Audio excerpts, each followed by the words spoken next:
ख़वातीनो हज़रात, अस्सलामु अलैकुम, good morning, आदाब, नमस्कार, सत श्री अकाल। आप सबका बहुत बहुत खैर मकदम, वेलकम, खुश आमदीद। दिल्ली के लाइव स्टूडियो से हर रोज सुबह 8:30 बजे से 9:30 बजे तक आप अपने खास और पसंदीदा प्रोग्राम सलाम जेके सुना करते हैं और देखा करते हैं। और आज एक बार फिर इस खास पेशकश के साथ मैं आपका मेजबान आसिफ रशीद। आज के इस प्रोग्राम में जहां हम हर रोज की तरह खबरों की शुरुआत मुल्क की सबसे बड़ी खबर से करेंगे और साथ ही साथ रियासत जम्मू और कश्मीर में सियासी सूरत हाल क्या है और उसके साथ साथ मौसम पे भी बात करेंगे और उसके साथ साथ खेल की खबरें जो आप तक इस प्रोग्राम के हवाले से इसके जरिए हम आप तक पहुंचाते हैं उन पे भी हमारी नजर रहेगी। और साथ ही साथ इस वक्त मुल्क के साथ दीगर तमाम रियासतों में खासतौर से जम्मू कश्मीर पे हमारी जो नजर रहती है, रियासत जम्मू और कश्मीर में क्या कुछ हलचल है, चाहे वो सियासी नुक्ताए नजर से हो या फिर समाजी, उन तमाम मुद्दों पर न सिर्फ उन खबरों को आपके सामने रखते हैं बल्कि इस प्रोग्राम की खासियत ही यही है कि इस प्रोग्राम के हवाले से हम आप तक न सिर्फ वो खबरें पहुंचाते हैं बल्कि उनकी तह तक, उनकी जड़, उनकी सच्चाई को निकालने की हमारी कोशिश जारी रहती है। तो आज भी हम तमाम ऐसी खबरें आपके सामने रखेंगे जो लगातार सुर्खियां बनी हैं या आज अगले 24 घंटों में क्या कुछ मुल्क के साथ साथ रियासत जम्मू और कश्मीर में क्या कुछ होना है उस पर भी हमारी नजर बनी रहेगी। क्या कुछ सियासी हलचल दिल्ली से कश्मीर तक है वो आपके सामने रखेंगे और हमारे साथ हमारे नुमाइंदे भी अलग अलग जगहों से जुड़ेंगे और साथ ही साथ जो सीनियर सहाफी हैं, तज्जिया निगार है, वो लोग हमारे साथ जुड़ेंगे और इस प्रोग्राम में आगे बढ़ाने में हमारी मदद करेंगे। आज भी इस प्रोग्राम की शुरुआत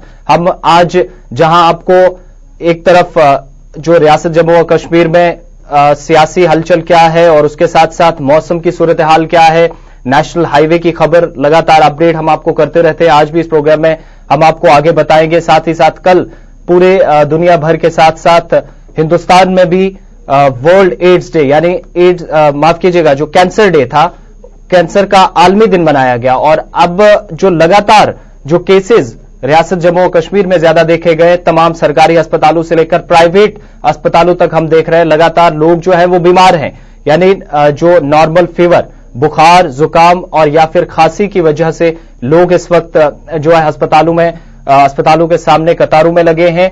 ये बीमारी भी लगातार क्यों, ये वायरल सा एक जो फैल रहा है जिसकी वजह से, जिसकी चपेट में लोग बहुत ज्यादा आ रहे हैं, इस पर भी हम आगे प्रोग्राम में बात करेंगे। लेकिन शुरुआत आज की बड़ी खबर से। कल भी हमने आपको बताया था कि जिस तरीके से एतवार की शाम ममता बनर्जी जो कि वेस्ट बंगाल की चीफ मिनिस्टर है, उन्होंने धरना शुरू किया था। वो धरना कल जिस तरीके से बीच में थोड़ा सा उसमें ब्रेक इसलिए आया क्योंकि चीफ मिनिस्टर ममता बनर्जी ने कल रुख किया दूसरी तरफ जहां पुलिस का एक प्रोग्राम था, जहां कुछ पुलिस ऑफिसर्स को मेडल्स देने थे, उन्हें सम्मानित करना था, वहां उसमें ममता बनर्जी पहुंची थी। लेकिन उसके बाद दोबारा से वो आके धरने पर बैठी और मेट्रो चैनल के पास जो धरना लगातार जारी है, इस धरने की वजह क्या है कल भी हमने आपको बताई थी। लेकिन आज दोबारा से मैं आपको बता दूं कि शारदा घोटाले में पुलिस कमिश्नर जो कोलकाता के पुलिस कमिश्नर हैं राजीव कुमार, उनका नाम आने के बाद जो है इस घोटाले में सीबीआई की टीम जांच के लिए पहुंची थी और उसके साथ साथ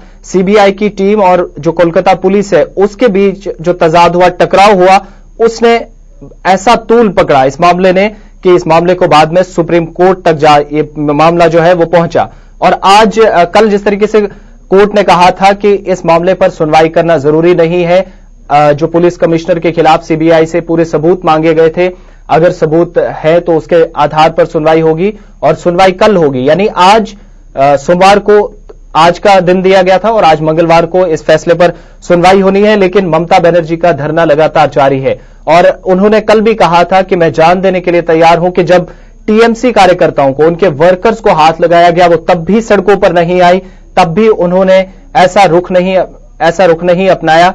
लेकिन अब जबकि एक कॉन्स्टिट्यूशन जो खतरे में है, जिस तरीके से तमाम जो इंस्टीट्यूशंस हैं उनको एक तरह से खतरे में डाल दिया गया है, ममता बनर्जी का ऐसा मानना था, उसके बाद उनको सड़कों पर आना पड़ा। सबसे पहले हमारे साथ बात करने के लिए हमारे जो नुमाइंदे हैं प्रणय शर्मा हमारे साथ हैं। प्रणय, बहुत बहुत शुक्रिया, गुड मॉर्निंग, हमारे साथ जुड़ने के लिए। सबसे पहला सीधा सा सवाल कि क्या कुछ सूरत हाल बनती दिखाई दे रही है और आज जो पिछले 2 दिन से लगभग 1.5-2 दिन हो गया है धरना जारी है मुख्यमंत्री का और अब आज सुनवाई होने जा रही है। Good morning Asif. सबसे पहले आज की जो अहम खबर है वो यही है कि आखिर सुप्रीम कोर्ट में जो सीबीआई की तरफ से याचिका डाली गई है जिस पर आज सुनवाई होनी है उसमें क्या कुछ अहम रह सकता है। सुप्रीम कोर्ट में कल सीबीआई की तरफ से कोशिश की गई थी कि सुनवाई कल ही हो जाए, लेकिन सुप्रीम कोर्ट ने कहा कि आखिर इसमें इतनी अर्जेंसी क्या है। तो सीबीआई की तरफ से ये कहा गया कि क्योंकि इस मामले में जो सबूत हैं वो बंगाल के पुलिस कमिश्नर राजीव कुमार नष्ट कर सकते हैं, तो ऐसे में सुप्रीम कोर्ट की तरफ से कहा गया कि आप सबूत पेश करें और अगर ऐसा होता है तो वो इसके लिए वाकई में काफी ज्यादा उन्हें सख्त सजा दी जा सकती है। यानी सख्त लहजों में सुप्रीम कोर्ट ने कहा था कि अगर जो आरोप सीबीआई लगा रही है उसके सबूत सीबीआई के पास हैं तो सुप्रीम कोर्ट कड़ी कार्रवाई करने से पीछे नहीं हटेगा।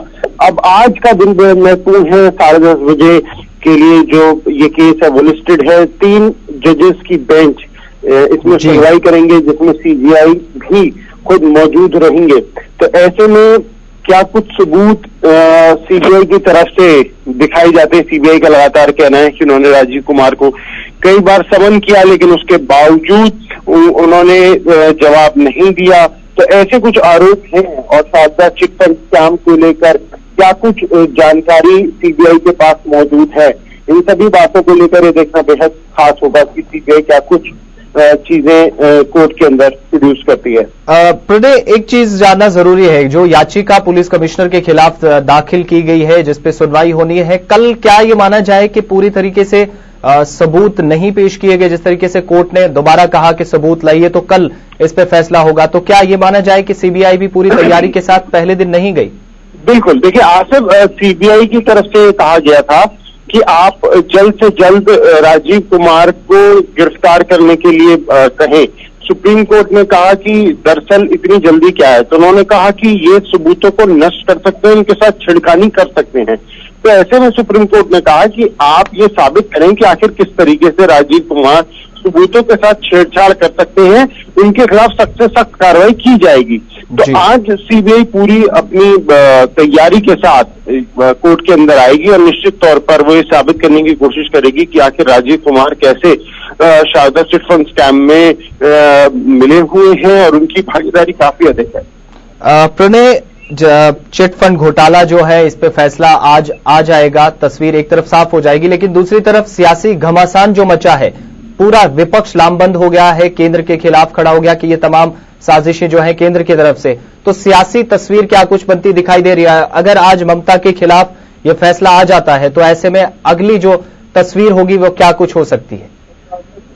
देखिए निश्चित तौर पर क्योंकि सियासी ये मामला काफी ज्यादा गरमाया हुआ है, केंद्र सरकार के ऊपर सीधे तौर पर ममता बनर्जी ने मोर्चा खोला हुआ है। सबसे अहम बात यह है कि ममता बनर्जी का साथ विपक्ष का भी दे रहा है, लेकिन उससे उलट आज से एक और तस्वीर ये भी है कि वही विपक्ष कुछ दिन पहले तक ममता बनर्जी के खिलाफ इस शारदा चिटफंड स्कैम को लेकर खूब आरोप प्रत्यारोप लगा रहा था। कई वीडियोज ऐसी सामने आई हैं जिसमें राहुल गांधी के अलावा बाकी राजनीतिक दलों के नेता भी शारदा चिटफंड स्कैम को लेकर ममता बनर्जी को घेरते हुए नजर आ रहे थे। तो फिर आखिर में वो अब कैसे ममता बनर्जी का साथ दे सकते हैं? तो इन मामलों को लेकर भी विपक्ष के ऊपर सवाल खड़े हो रहे हैं। और सरकार का क्या कुछ रुख होगा? क्योंकि आज सरकार ने कल भी दावा किया, पूरे स्पोक्स पर्सन तमाम नेता कह रहे थे कि हम अपनी जगह ठीक है और कार्रवाई से डर रही है ममता।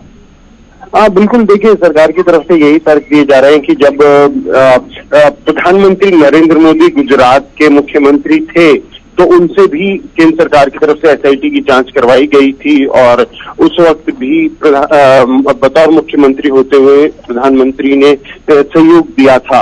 तो फिर आखिर इस बार अब क्यों ममता बनर्जी के अधिकारी सहयोग नहीं दे रहे हैं? बहुत बहुत शुक्रिया प्रणय शर्मा हमारे साथ बात करने के लिए। जिस तरीके से हम लगातार आपको बता रहे हैं पल पल की खबरें और अपडेट, मुल्क की सबसे बड़ी खबर इस वक्त जो बनी है, लगातार माहौल गरमाया है और साथ ही साथ जो शारदा पीठ घोटाले को लेकर जो धरना शुरू हुआ था इसमें विपक्ष भी लामबंद हो गया था, यानी अपोजिशन जो है वो एक साथ नजर आ गई थी। और कल तमाम जो पॉलिटिकल पार्टीज हैं उनके बड़े चेहरे सामने आए और एक बार फिर ममता को ओपनली सपोर्ट किया और ये कहा कि जो सरकार कर रही है ये सरकार के इशारों पे तमाम सीबीआई की तरफ से जो किया जा रहा है और इससे जो मुल्क का जो आइन है वो खतरे में है। अलग अलग तरह की प्रतिक्रियाएं सामने आई थी। डॉक्टर फारूक अब्दुल्ला, गुलाम नबी आजाद और साथ ही साथ शरद पवार, तमाम लोगों ने क्या कुछ कहा वो भी आपको दिखा देते हैं।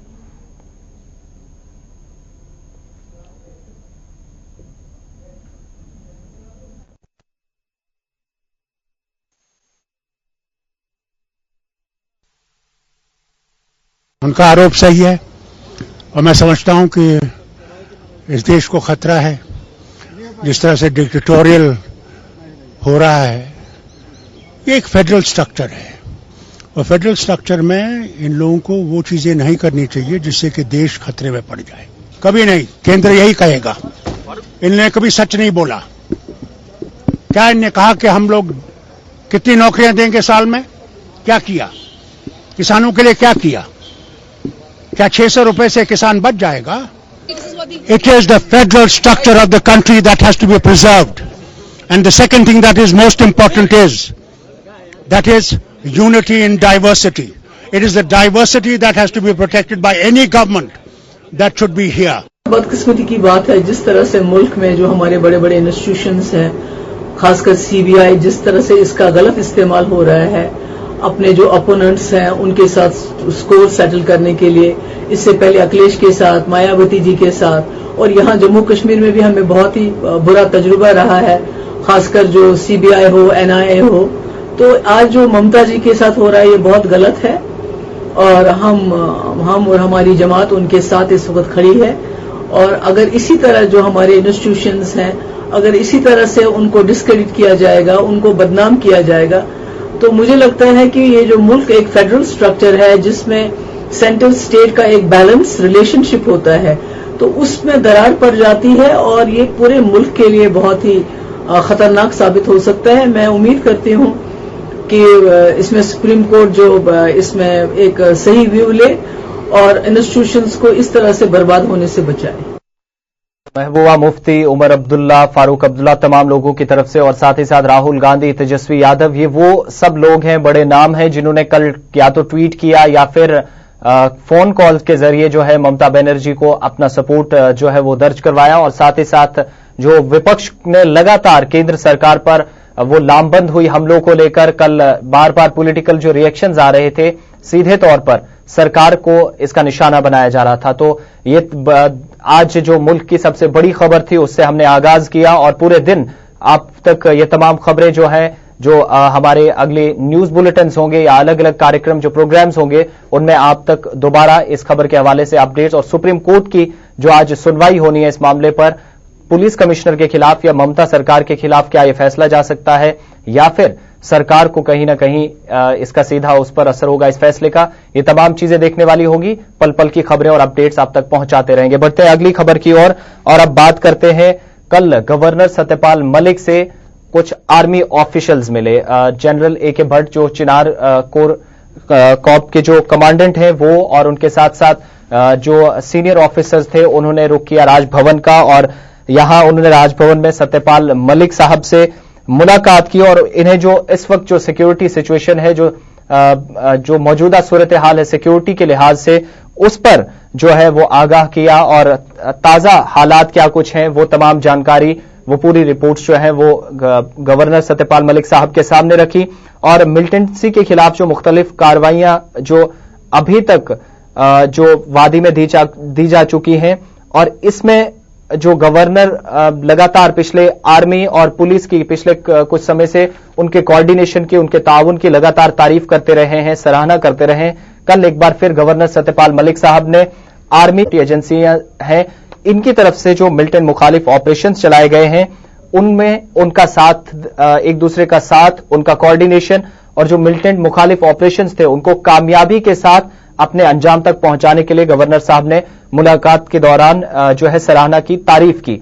और साथ ही साथ नई दिल्ली में अब मिलिट्री सेक्रेटरी के तौर पर तैनात होने जा रहे हैं अब से कुछ वक्त बाद लेफ्टिनेंट जनरल ए.के. भट्ट जो अब दिल्ली चले जाएंगे और उनको एक हिसाब से ये कहा जाए तो अलविदा दिया गया। उनकी तरफ से आज आखिरी मुलाकात थी गवर्नर साहब के साथ और गवर्नर साहब ने उन्हें उनके साथ जो शुभकामनाएं उन्हें दी, नेक ख्वाहिशात का इजहार किया और उन्हें जो आने वाले तमाम जितने भी स्टेप्स हैं उनमें आसानी हो, इसके लिए उनके लिए खास दुआ की। और साथ ही साथ मैं आपको बता दूं, जो जनरल ए.के. भट्ट थे, उनके साथ जो दूसरे ऑफिसर जो राजभवन में पहुंचे, वो भी लगातार सिक्योरिटी इंतजामात जो हैं उसके हवाले से खबर लेकर राजभवन पहुंचते रहे। और आज एक बार फिर senior officer general A K. Bhatt और उनके साथ जो दूसरे सीनियर ऑफिसर थे वो भी यहां पहुंचे। और जो सलामती मामलात हैं, एक तरह से ये कहा जाए कि जो मुलाकात थी एक आखिरी थी लेफ्टिनेंट जनरल भट्ट की, क्योंकि इसके बाद बहैसियत मिलिट्री सेक्रेटरी के तौर पर वो तैनात होने जा रहे हैं और आखिरी बार ये माना जा रहा है कि वो गवर्नर सत्यपाल मलिक से मिले हैं।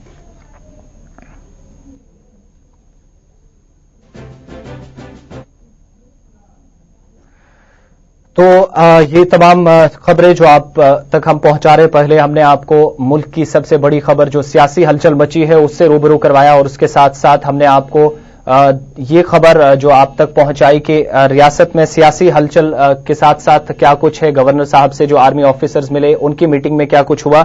और अब मैं आपको बता दूं, जो सियासी खेमे हैं वो लगातार उसमें काफी हलचल है, लगातार कोशिशें जारी हैं, और कोशिशें हो भी क्यों ना, क्योंकि काफी कम वक्त रह गया है और बहुत जल्द उम्मीद की जा रही है कि रियासत में चुनाव हो सकते हैं। पार्लिमानी इंतखाबात और लोकसभा के इंतखाबात बहुत जल्द और एक साथ हो सकते हैं, और ऐसे में चुनावी बिगुल जो भारतीय जनता पार्टी की तरफ से पहले ही बजाया जा चुका है। 2 दिन पहले जो 3 फरवरी को हमने देखा कि एतवार के रोज वजीर आजम नरेंद्र मोदी ने जम्मू कश्मीर का, लेह लद्दाख, जो साथ ही साथ कश्मीर का, तीनों खित्तों का उन्होंने दौरा किया और 44,000 करोड़ के जो प्रोजेक्ट्स थे उनका यहां पे उन्होंने शिलान्यास किया, नींव पत्थर रखा या संगे बुनियाद रखी। और कई जो सरकारी प्रोजेक्ट्स थे, करोड़ों के जो अरबों रुपए के जो प्रोजेक्ट्स थे वो उन्होंने अवाम की सुपुर्द कर दिए। तो इस खबर पर आगे भी हम आपसे बात करेंगे। दोबारा से बीजेपी के अब जो है अमित शाह, जो अब नेशनल प्रेसिडेंट है, वो अब जम्मू कश्मीर का रुख करने वाले हैं, यानी ठीक प्राइम मिनिस्टर की जो अभी 2 दिन पहले यात्रा हुई जम्मू कश्मीर की, उनका जो सफर था उसके कुछ दिन बाद अब जो है बीजेपी दोबारा से अपने खेमे को और मजबूत करने के लिए अपनी तैयारियों में पूरी तरह से जुट चुकी है, पूरी ताकत झोंकी जा रही है।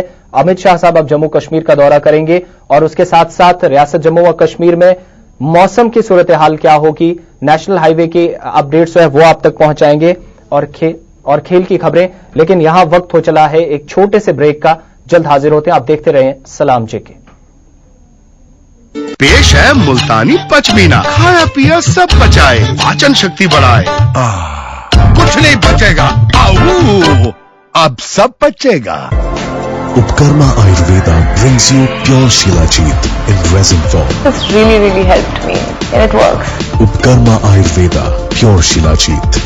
Upkarma Ayurveda, balance your life.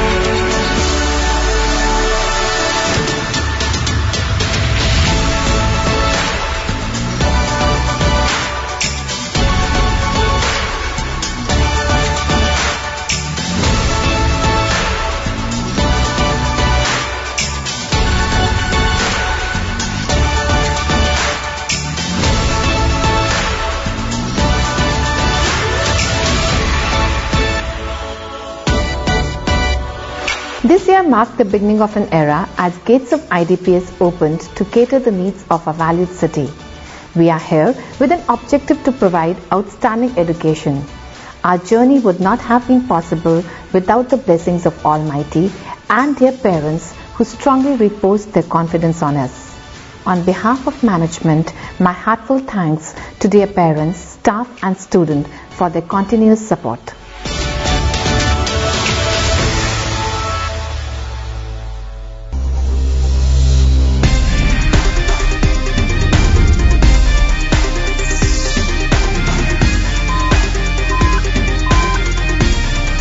Yuho Vast Plus by Yuho Smartphones. Endura mass की मदद से सही वजन पाकर पाया नया कॉन्फिडेंस, बाय नई पर्सनैलिटी। एंड्योरा मास्क, बरसों से बेहतरीन, बरसों से भरोसेमंद वेट गेनर। पेश है मुल्तानी पचमीना, खाया पिया सब बचाए, पाचन शक्ति बढ़ाए। कुछ नहीं बचेगा, आऊ अब सब बचेगा।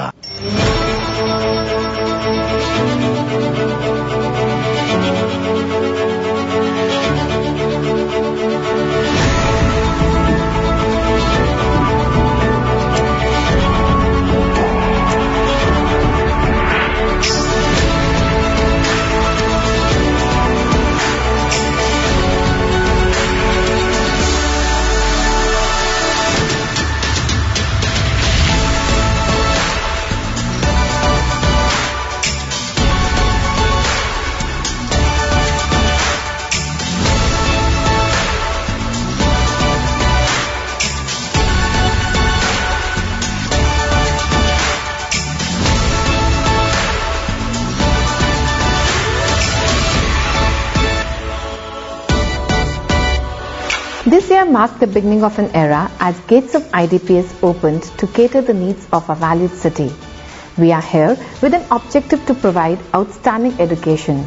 Our journey would not have been possible without the blessings of Almighty and their parents who strongly reposed their confidence on us.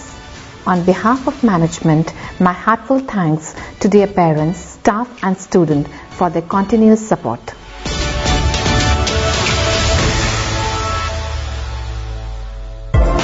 Upkarma Ayurveda brings you pure Shilajit in resin form. This really helped me and it works. Upkarma Ayurveda, pure Shilajit. Upkarma Ayurveda, balance your life. Welcome back, खुशामदीद, स्वागत है आपका बहुत बहुत सलाम जेके में। खास programme Delhi के स्टूडियो से लाइव ट्रांसमिशन आप तक पहुंच रही है और ब्रेक पे जाने से पहले हमने आपको बताया था कि रियासत जम्मू और कश्मीर में जो सियासी हलचल है वो काफी तेज हो गई है और भारतीय जनता पार्टी के साथ साथ दीगर तमाम जो राजनीतिक पार्टियां हैं, जो पॉलिटिकल पार्टीज हैं, उनकी तरफ से भी कोशिश की जा रही है। लेकिन भारतीय जनता पार्टी की तरफ से अब से कुछ दिन पहले जो है वजीर आजम नरेंद्र मोदी ने जम्मू कश्मीर का दौरा किया। तीनों खित्तों में न सिर्फ जो अलग अलग जो प्रोजेक्ट्स थे, तरक्याती प्रोजेक्ट्स जो आवाम के हवाले किए, बल्कि उसके साथ साथ एक और चीज जो लगातार उन्होंने कहा कि कई बातें ऐसी उनकी रैली में भी सामने आई। उन्होंने कहा कि जिन प्रोजेक्ट्स का मैं नींव पत्थर रखने जा रहा हूं, इनका उद्घाटन करने भी मैं आऊंगा। यानी चुनावी बिगुल बज चुका है और उन्होंने एक तरह से यह दावा कर दिया है कि आने वाली सरकार भी भारतीय जनता पार्टी की होगी। लेकिन रियासत जम्मू और कश्मीर में भारतीय जनता पार्टी की कोशिशें जो हैं वो अब और भी तेज हो गई हैं, क्योंकि 24 और 25 फरवरी को, यानी इसी महीने 24 और 25 तारीख को, अब से ठीक 20-21 दिनों बाद जो है वो नेशनल प्रेसिडेंट जो अमित शाह है वो जम्मू कश्मीर के दौरे पे जा रहे हैं और जो 6 कैंडिडेट्स हैं लोकसभा सीट्स के लिए, उनको आखिरी इस चुनावों को जो तैयारियां हैं उनको फाइनल टच दिया जाएगा और साथ ही साथ जो तैयारियां हैं उनका जायजा भी लेंगे।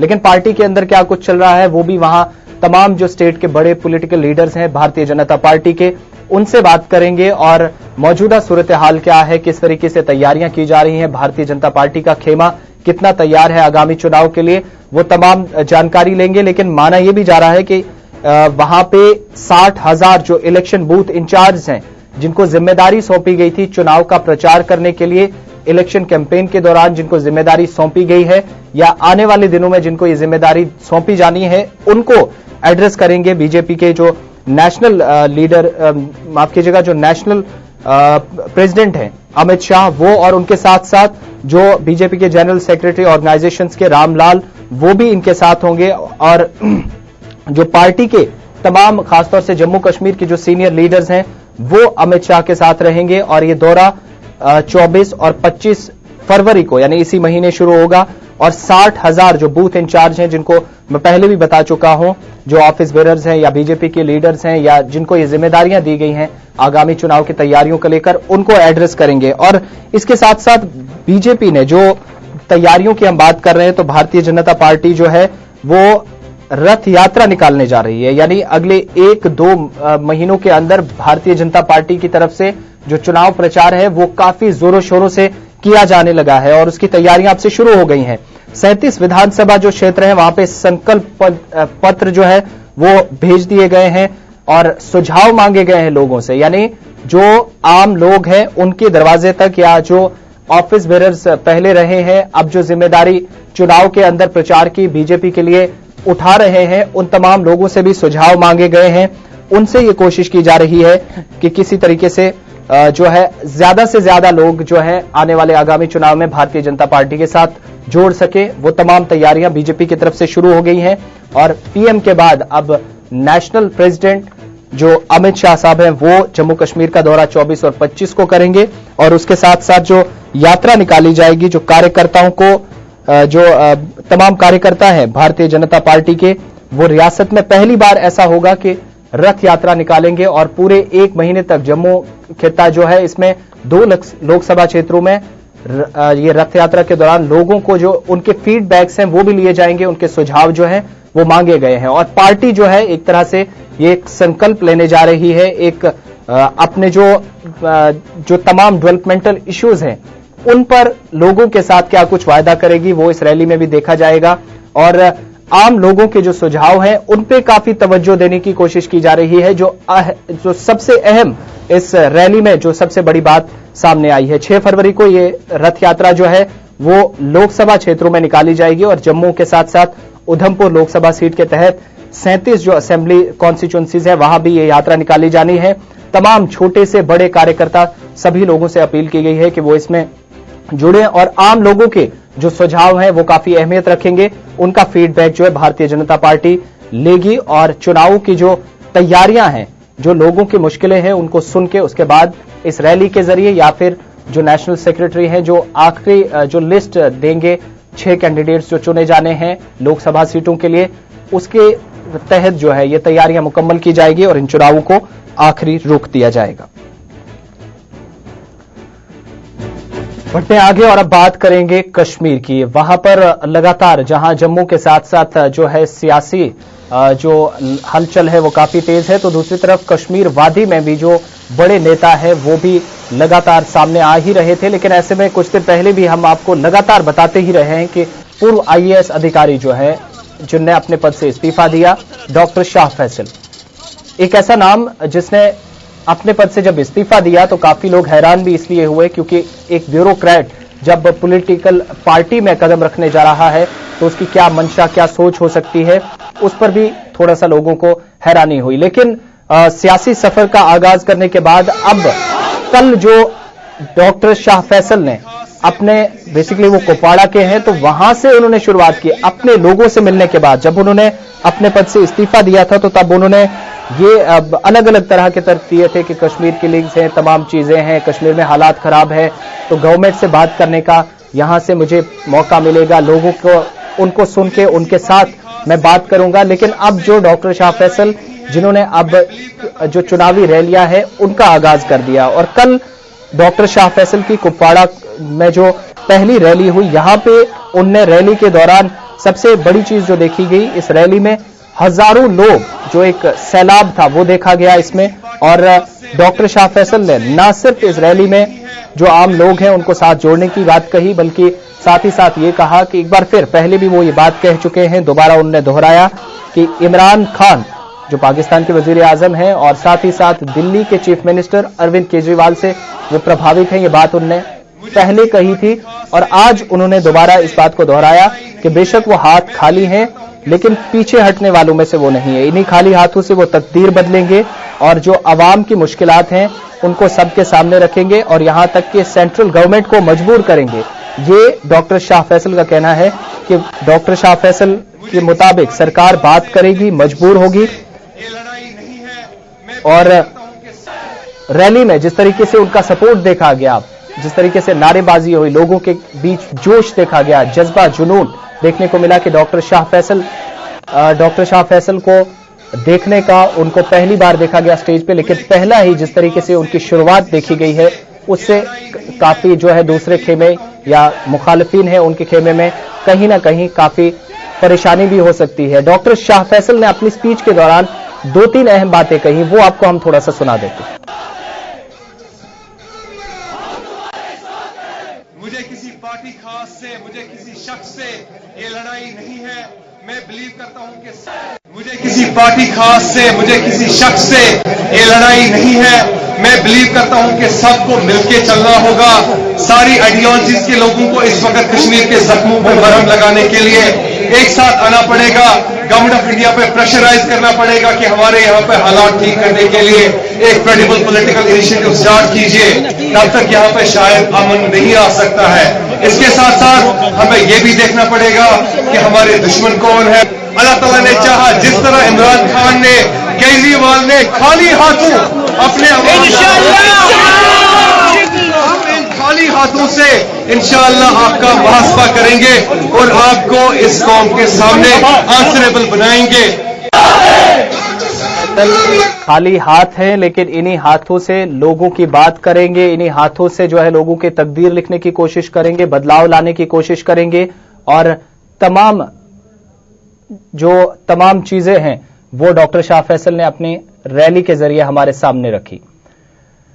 और जिस तरीके से सपोर्ट देखा गया डॉक्टर शाह फैसल का, और डॉक्टर शाह फैसल ने जिस तरीके से शुरुआत की है, इस पर बात करने के लिए हमारे साथ ब्यूरो चीफ श्रीनगर से हिलाल हंजूरी हमारे साथ हैं। हिलाल, वेलकम, गुड मॉर्निंग, बहुत बहुत शुक्रिया आपका हमारे साथ जुड़ने के लिए। सबसे पहले सीधा सा सवाल कि आगाज इतना अच्छा हुआ है तो अंजाम कैसा होगा, क्या कुछ उम्मीदें हैं लोगों की डॉक्टर शाह फैसल से?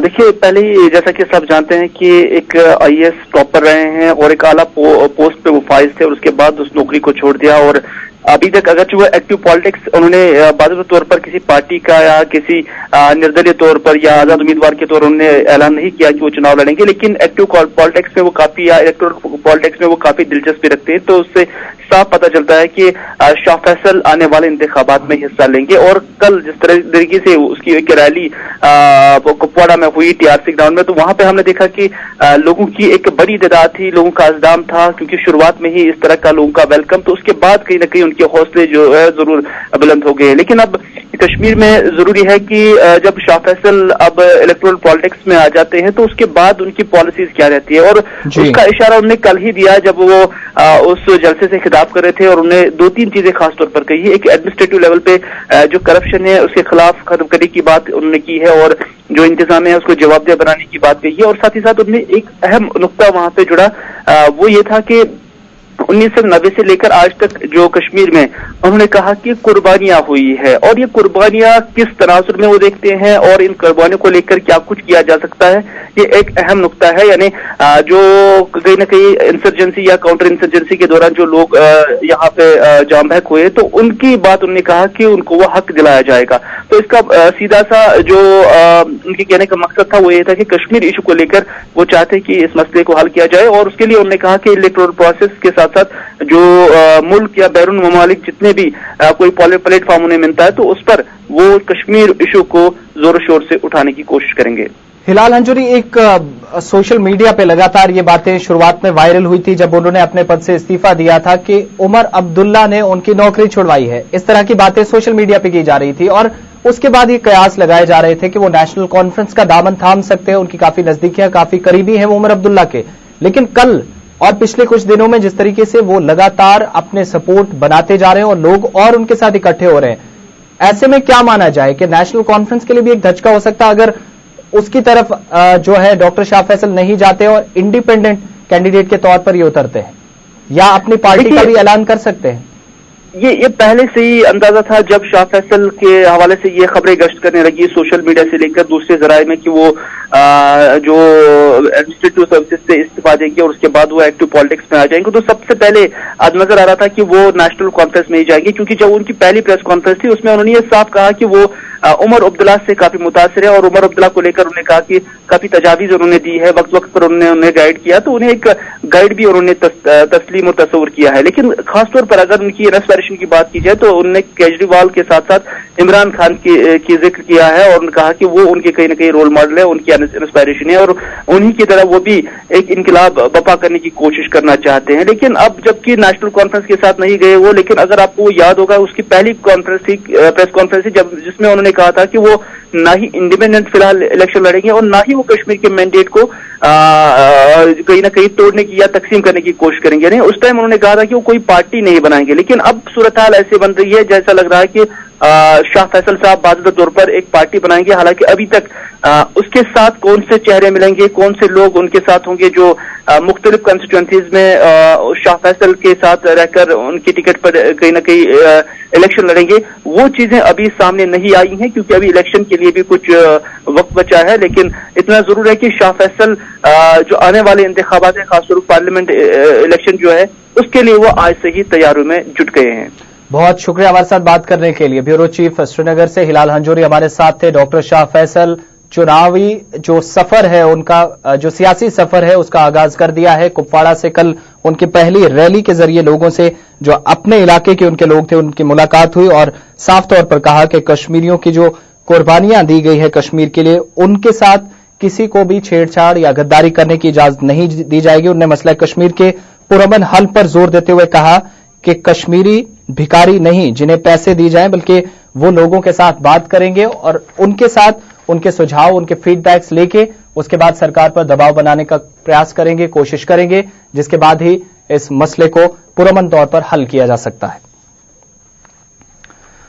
अब जरा रुख करते हैं जम्मू श्रीनगर नेशनल हाईवे का और साथ ही साथ बात मौसम की। मौसम का मिजाज 5 फरवरी से 7 तक बदल सकता है। कल भी हमने आपको बताया था कि लगातार जो मेट्रोलॉजिकल डिपार्टमेंट है, महकमा मौसमियात की तरफ से पेशन गोई की जा रही थी कि बीच का ये जो 3-4 दिनों का जो वक्फा है, इसमें लोगों को राहत मिल सकती है। लेकिन उसके बाद 5 फरवरी से दोबारा मौसम जो है वो करवट बदल सकता है और ऐसे में दूर दराज इलाकों में आज ही देखा गया कि मौसम अब्र आलूद है। कई इलाकों में आज बारिश के भी इम्कान है और साथ ही साथ जो है वहां पर ठंड बढ़ गए, यानी एक बार फिर जो है तापमान में जो थोड़ी दर्जा हरारत जो है वो गिरा है, उसमें गिरावट देखी गई है।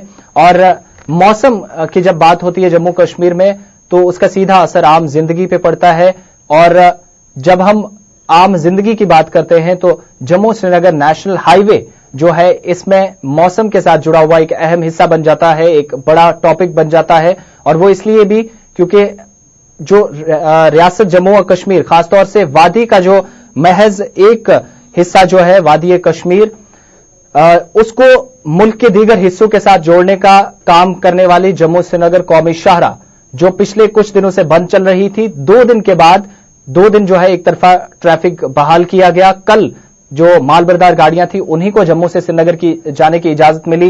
परसों शाम फंसी हुई गाड़ियों को निकाला गया था, जो मालबरदार ट्रक थे या मुसाफिर गाड़ियां थी पिछले कुछ दिनों से दरमांदा, उनको छोड़ा गया था। लेकिन कल किसी भी जो मुसाफिर गाड़ी है उसको जाने की इजाजत नहीं दी गई। आज क्या कुछ ताजा सूरत हाल है वो हम आपको ग्राउंड जीरो पे क्या कुछ सूरत हाल है, जो पस्सियां गिरने का सिलसिला था वो लगातार पिछले कुछ दिनों से जारी था। नदीम इकबाल हमारे जो नुमाइंदे हैं वो भी हमारे साथ जुड़ेंगे और टनल के उस पार वादी की क्या कुछ सूरत हाल है उस पर भी हम जो बात करेंगे, क्योंकि जो वादी का जैसे ही मौसम जो करवट बदलता है उसका सीधा असर टनल के इस पार भी देखा जाता है। जवाहर टनल या फिर रामबन बनिहाल, ये तमाम जो इलाके हैं यहां पे इसलिए क्योंकि 4 लेन सड़क परियोजना जो है प्रोजेक्ट्स है उस पर भी काम चल रहा है। और पूरी जो अगर हाईवे की बात की जाए रामबन से बनिहाल तक कई ऐसे मकामात हैं जहां पे लगातार जो है वो काम के साथ साथ जो भूस्खलन हो रहा है, एक तरह से जो कटिंग की गई है उसके, और साथ ही साथ खराब मौसम, लगातार बारिशें, जो मिट्टी है ऊंचे इलाकों की वो पिघल गई है बार बार वो, और साथ ही साथ पत्थर गिर रहे हैं सड़क में, जिससे आम लोगों की मुश्किलें, खासतौर से माल बरदार जो ट्रक हैं, गाड़ियां हैं और साथ ही साथ मुसाफिर, उनकी दिक्कतें लगातार बढ़ रही हैं। और इस 4 लेन सड़क परियोजना जो प्रोजेक्ट है इसका असर न सिर्फ जम्मू श्रीनगर नेशनल हाईवे पे बल्कि आसपास के जो लोग हैं उन पे भी पड़ रहा है। बल्कि रामबन में जो टनल बन रहा है वहां पे जो कई लोग जो है पीड़ा के इलाके में या शेख मोहल्ला में लगातार पिछले कुछ दिनों से हमें शिकायत मिल रही है, वहां पे जो 4 लेन सड़क का जो काम चल रहा है, धमाके की आवाजों से लोगों के घरों को नुकसान पहुंच रहा है।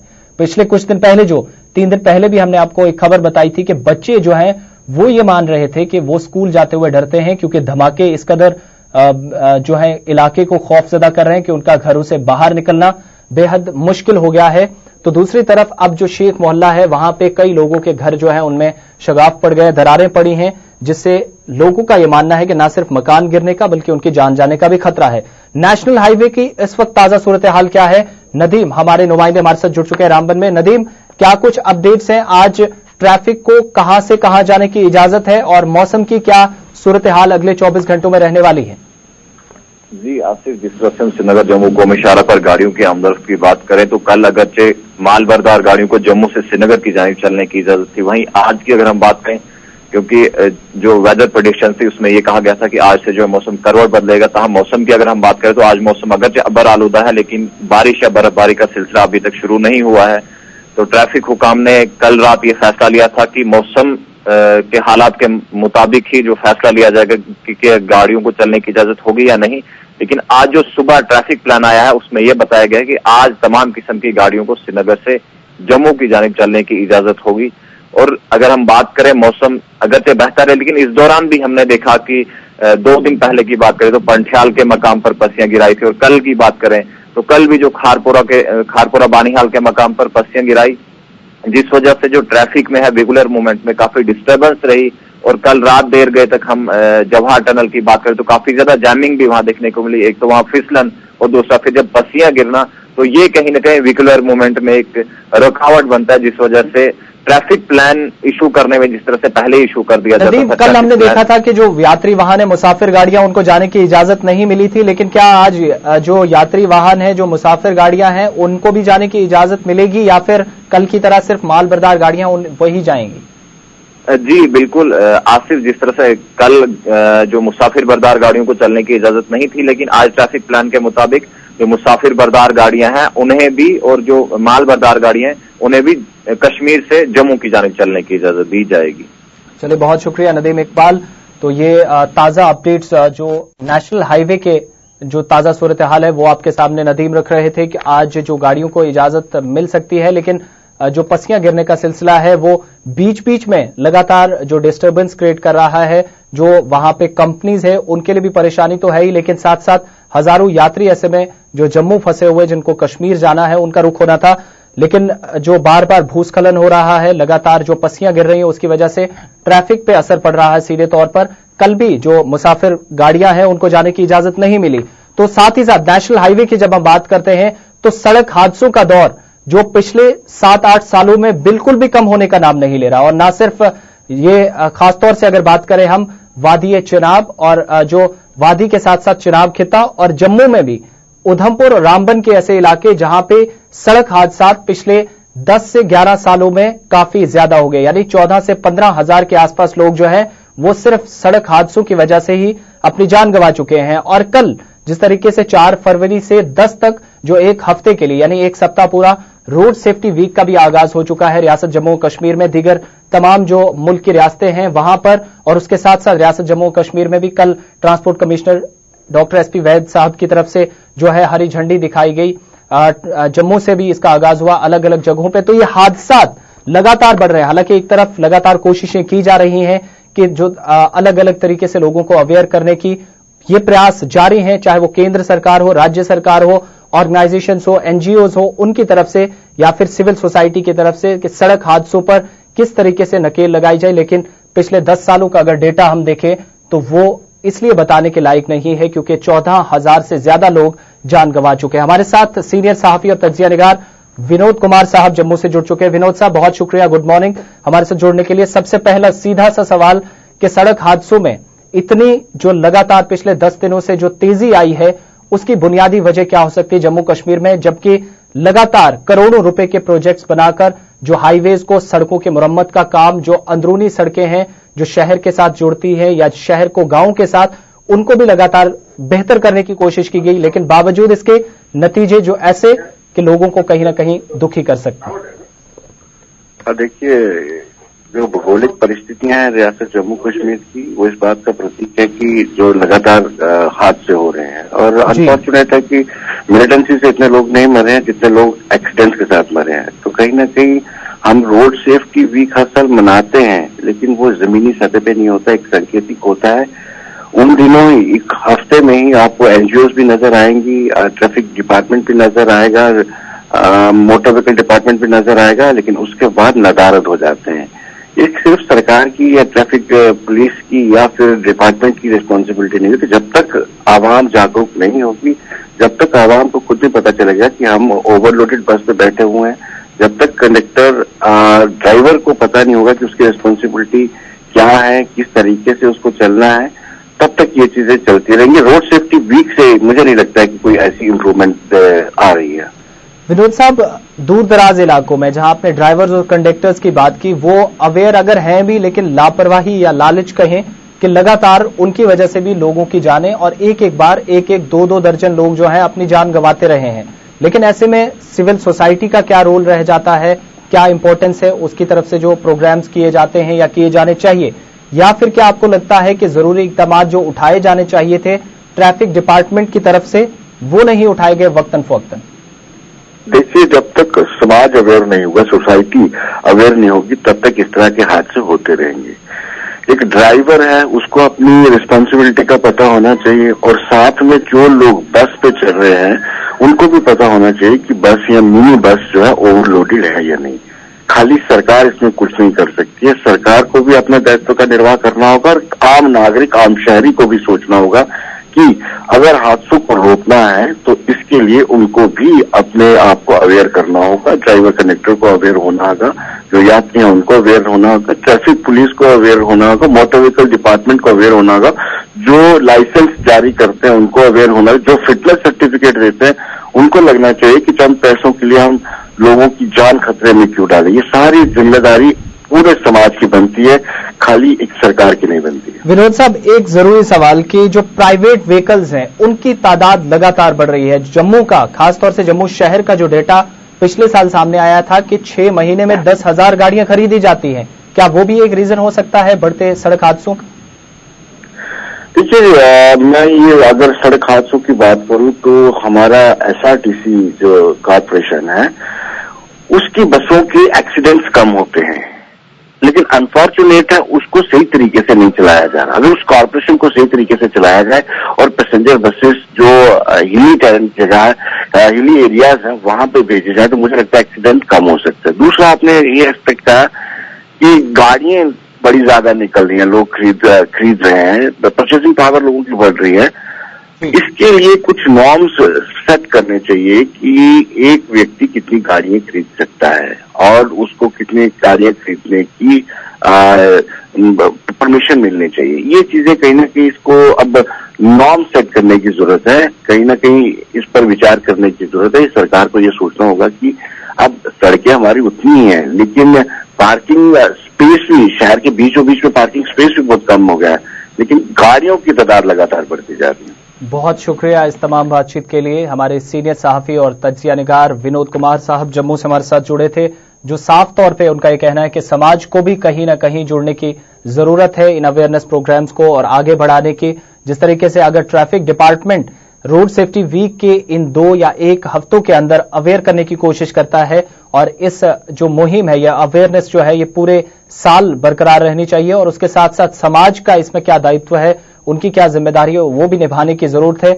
और एक तरफ जहां सड़क हादसे लगातार बढ़ रहे हैं, लोगों की जान जा रही है, दूसरी तरफ जो बीमारियां हैं वो भी कहीं ना कहीं लोगों की जान नहीं छोड़ रही हैं। हमने पिछले दिनों ही आपके साथ जिक्र किया था कि श्रीनगर शहर में स्किम्स के अंदर या फिर दूसरे अस्पतालों में जो लोग स्वाइन फ्लू का शिकार हैं उसकी चपेट में 16 लोग जिन्होंने जान गंवाई थी। और अब जो दूसरी बीमारी आम इन पिछले 7-8 दिनों से जो लोगों को अपनी चपेट में ले रही है, खांसी, बुखार, जुकाम, ये नजला जो आम लोगों को बिना किसी यानी यूं कहा जाए कि वो लोग अवेयर भी नहीं होते, वो ऐसा सोचते भी नहीं, लेकिन इसका शिकार हो जाते हैं। अब ये कोई वायरस है या क्या वजूहात है या हाइजीनिक कंडीशन हमारी ऐसी है, हमारा रहन सहन ऐसा हो गया है जिसकी वजह से हम ज्यादा लगातार इसमें मुब्तला होते जा रहे हैं। और जिस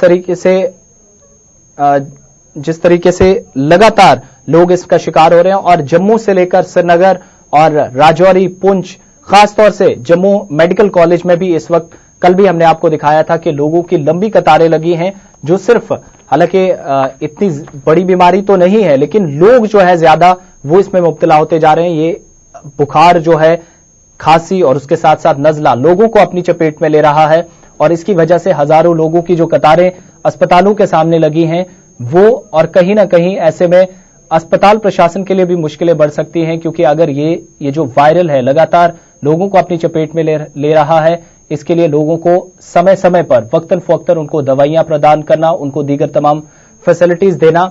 और ये बीमारी जो है लोगों को अपनी चपेट में पिछले कुछ दिनों से ले रही है। एक तरफ हम सड़क हादसों की बात कर रहे थे कि लगातार लोग जो हैं अपनी जानें गंवा रहे हैं, रोड सेफ्टी वीक भी हो रहा है, लेकिन साथ ही साथ ये जो बीमारियां हैं ये भी आम लोगों का पीछा नहीं छोड़ रहे। और पिछले एक सप्ताह की बात करें, एक हफ्ते के अंदर बहुत सारे लोग यानी हजारों की तादाद में लोग इसकी चपेट में आ रहे हैं। डॉक्टर खालिद महमूद हमारे साथ बात करने के लिए हमारे साथ जुड़ चुके हैं। डॉक्टर साहब गुड मॉर्निंग, बहुत शुक्रिया अपना कीमती वक्त देने के लिए।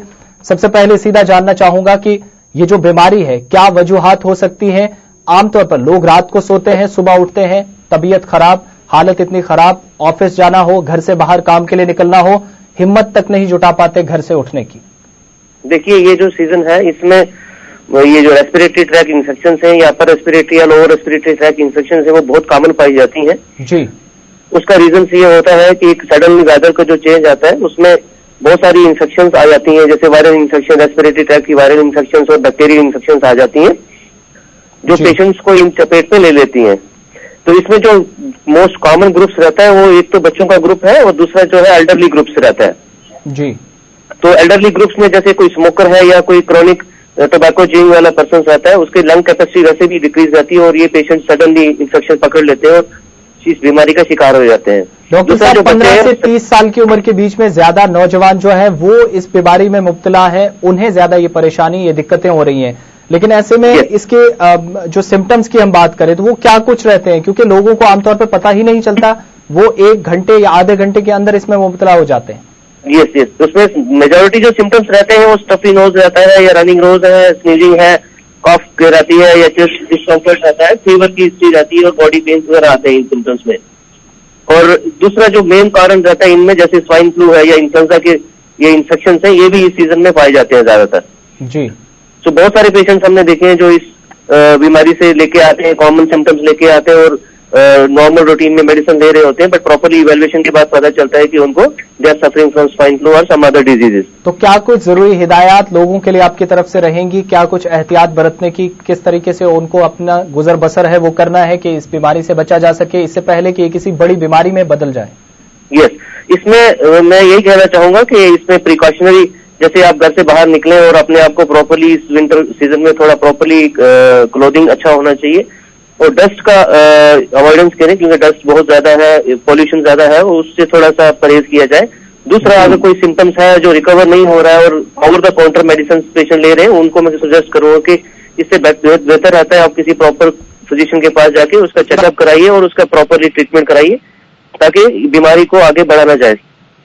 बहुत शुक्रिया डॉक्टर खालिद महमूद साहब हमारे साथ बात करने के लिए। तो लगातार पहले हमने सड़क हादसों की बात की, जो हजारों लोग अपनी जान पिछले 10 से 12 सालों में गंवा चुके हैं और अब तरह तरह की बीमारियां लोगों को अपने दायरे में ले रही हैं। पहले स्वाइन फ्लू और उसी से, हालांकि ये नहीं कहा जा सकता कि स्वाइन फ्लू का ही एक असर है, लेकिन एक ऐसा वायरस जो लोगों को अपनी चपेट में ले रहा और आधे से 1 घंटे के भीतर ही लोग इससे लाचार हो जाते हैं, उन्हें परेशान होना पड़ता है, खांसी, जुकाम, बुखार या इस तरह की तमाम चीजें जिससे वो लाचार हो जाते हैं। बढ़ते आगे और अब बात करते हैं राजौरी की। राजौरी एक ऐसा जिला है जहां पे बॉर्डर एरिया इलाका है और यहां पे कलाल, केरी और दूसरे तमाम जो खासतौर से सुंदरबनी और नौशहरा के जो इलाके हैं, यहां पे सड़कें तो बनाई गई हैं, सरकार की तरफ से पूरी सहायता की लगातार दावे किए जाते रहे हैं। बॉर्डर रोड ऑर्गेनाइजेशंस की तरफ से रोड्स बनाई गई हैं और अच्छी सड़कें भी बनाई गई हैं, इसमें कोई शक नहीं है। लेकिन अगर उन सड़कों पे यातायात, ट्रैफिक आम लोगों के लिए नहीं है तो ऐसी सड़कों का क्या हाल? उससे बेहतर लोगों के लिए उन्हें पैदल चलना ही था, क्योंकि आज भी अगर सड़क होने के बजाय भी लोगों को पैदल चलना पड़ रहा है तो ऐसे में कहीं ना कहीं प्रशासन पर, खासतौर से जो वहां के जो बॉर्डर एरियाज के उन इलाकों से जुड़े हुए सीधे तौर पर आला ऑफिसरान हैं या उस इलाके के जो विधायक हैं, एमएलए हैं, एमएलसीज हैं, उन पर सवाल खड़ा होता है। कलाल से सुंदरबनी पिछले कई दिनों से बस सर्विस बंद है और अपने टीवी स्क्रीन और मोबाइल स्क्रीन पर जो आप तस्वीरें देख रहे हैं, ये हैंडीकैप लोग जो अपने जो है किसी तरीके से जिंदगी का गुजारा करते हैं। एक तो पाकिस्तानी फायरिंग से लगातार इन्हें निशाना बनना पड़ता है। आम लोग जो इस इलाके में परेशानियों के दौर से लगातार पिछले कई सालों से गुजर रहे हैं। दूसरा, सरकार की तरफ से जितनी भी फैसिलिटीज थी, जितनी भी बुनियादी सहूलियात थी, उनसे उनको महरूम रखा गया है। रोड्स तो बना दी गई हैं। नौशहरा से सुंदरबनी की हम बात कर रहे हैं, जो आप तस्वीरें भी देख रहे हैं। ये तमाम वो इलाके हैं जो बॉर्डर से सटे हुए हैं, लेकिन लोगों की शिकायत है कि इन इलाकों में मेटाडोर, बस सर्विस या फिर ऑटो रिक्शा तक इन इलाकों में नहीं चलता, और अगर परमिट या लाइसेंस कुछ लोगों के पास है भी, वो भी इस सड़क पे चलने को तैयार नहीं है। उसकी बुनियादी वजह क्या है वो तो डिपार्टमेंट ही जवाब देगा, लेकिन ऐसे लोगों का क्या जो स्कूली बच्चे हैं, आम लोग हैं, 8-8, 10-10 किलोमीटर घरों से बाहर निकलकर अपना गुजर बसर करते हैं, कामकाज के लिए निकलते हैं, उनका गुजारा घरों से बाहर निकलकर, दिहाड़ीदार मजदूर ज्यादातर और स्कूली बच्चे जो इस सड़क होने के बावजूद भी, एक अच्छी सड़क होने के बावजूद भी उन्हें पैदल चलना पड़ता है। इन लोगों की जरा सुन लीजिए, और साथ ही साथ ARTO जो है, असिस्टेंट रीजनल ट्रांसपोर्ट ऑफिसर, उनका क्या कुछ कहना है वो आपको सुना देते हैं। 13 ਜਿਹੜੀ ਉਹਨੇ ਫੇਰਾ ਕਦੇ ਮਿਸ ਨਹੀਂ ਕੀਤਾ, ਨਾ ਉਹ ਸਪੈਸ਼ਲ ਜਾਂਦਾ ਹੈ। ਜੇ ਉਹਦੇ ਚ ਬੰਦੇ ਆ ਤਾਂ ਵੀ ਆ ਰਹੇ ਜੀ, ਉਹਦੇ ਨਾਲ ਇਹਨਾਂ ਦੀ ਜ਼ਿਆਦਾ ਹੈ। ਇਸ ਕਾਰਨ ਆਹਾਂਗੀ ਗੱਡੀਆਂ ਜਿਹੜੀਆਂ ਟਾਈਮ ਤੋਂ ਟਾਈਮ ਲੱਭਣੀਆਂ ਚਾਹੀਦੀਆਂ। ਨਿੱਕੇ ਬੱਚੇ ਕੈ ਲੇਡੀਜ਼ ਜਨਾਨੀਆਂ ਪੈਦਲ ਮਾਰਚ ਕਰਕੇ ਜਾ ਰਹੀਆਂ। ਕਿੰਨੇ ਕਿਲੋਮੀਟਰ ਤੋਂ ਪੈਦਲ ਚੱਲ ਗਿਆ ਹੈ? ਮੈਂ 4 किलोमीटर। ਅੱਗੇ ਹੋਰ ਕਿੰਨੇ ਕਿਲੋਮੀਟਰ ਜਾਣਾ? ਅੱਗੇ सेरीगेट तोड़ी पैदल ही जाना, कोई साधन नहीं है गाड़ी के। और डीसी के आगे यही रास्ता है, और गाड़ियां जो अपने अपने परमिट के ऊपर स्वावड़ा चलनी चाहिए। हम सरप्राइज चेकिंग जो है करते रहेंगे। ऐसा जो भी पाया जाएगा जो जिसका रूट परमिट है और अपने रूट पे नहीं चलता है, उसको हम सख्त से सख्त कार्रवाई करेंगे। लेकिन एक बार हम आपको दोबारा बता देना चाहते हैं, कुछ ऐसे रूट्स भी हैं जिन पे गाड़ियां नहीं हैं, और लोगों से हमने गुजारिश की है कि जो लोग वहां पे गाड़ी डालना चाहते हैं, नेचुरली फर्स्ट हम कोशिश करते हैं कि लोकल वहां का है वो अगर उठ के आता है, गाड़ी डालना चाहता है, तो डीसी साहब से हम, जो कि चेयरमैन RTA के हैं, SSP साहब मेंबर RTA के हैं, तो हम उसको परमिट देंगे वहां पे, ताकि वो गाड़ी ज्यादा से ज्यादा वहां डाल के जो समस्या है लोकल्स की वो दूर कर पाए। स्टूडियो की घड़ियां हमें आगे बढ़ने की इजाजत नहीं दे रही है, लेकिन पल पल की खबरें और अपडेट्स जो आप तक तमाम बुलेटिन्स और प्रोग्राम्स के हवाले से आप तक जो उनके जरिए पहुंचती रहेंगी। देश और दुनिया की तमाम खबरों के लिए आप गुलिस्तान न्यूज देखते रहे, लेकिन इस प्रोग्राम के हवाले से सिर्फ इतना कहूंगा कि आपकी फीडबैक्स हमारे लिए बहुत ज्यादा मायने रखती हैं, क्योंकि आपके फीडबैक्स के जरिए से हमारे इस प्रोग्राम में जो कमियां, कहीं खामी कोई रह जाती है, तो आपकी जो भी सुझाव होंगे, जो आपके फीडबैक्स होंगे, उनके जरिए हम उनको पूर्ण करने की कोशिश करेंगे। जिंदगी और सांसों ने अगर वफा की तो कल इंशाल्लाह दोबारा इसी प्रोग्राम में, इसी चैनल से और इसी वक्त दोबारा मुलाकात होगी। तब तक के लिए अपना और अपने चाहने वालों का बहुत सारा ख्याल रखिए। अल्लाह हाफिज।